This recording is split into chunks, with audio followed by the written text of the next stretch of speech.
magtatakbo. Hindi, tayo. Kasi usually, kung mag-tour, umaabot ako ng 30 minutes. Hindi naman kayo nagmamadali. Ah, okay.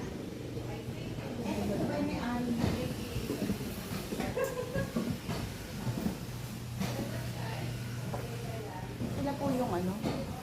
Eh, kung gusto niyo, i-tour ko kayo.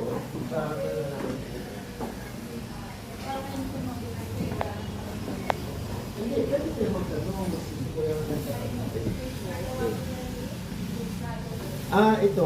Itong picture to, maganda na ho kayo. Marami pa yung salamin doon mamaya. This used to be the longest port in the Philippines. Makikita niyo ito sa may beach namin. And then, 1.7 kilometers ito.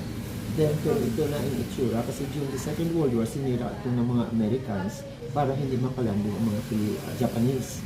So, before the Second World War, ginagamit ito ng mga Europeans. Marami sila pumunta rito, dala-dala nila ang products and culture and arts nila dito sa Silay. Yan, pag-diretso sa Silay ito. So, halos lahat ng mga old houses dito, mayroong mga European products. At some of the buildings dito nakapansin siguro European style. Kaya nga, sila is tawag ng dito, Paris of Networks siya. Okay.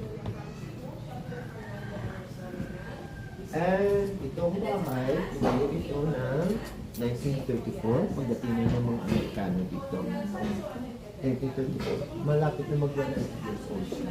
And then lahat dito sa bahay, original to, walang pinago dito. Pinipitra. Yes. At ang tao, napalitan ko may anay kasi yung namin dito. Okay? So, ang tiles niya, that's Machuca tiles. Nakapunta na, how many days na kayo dito?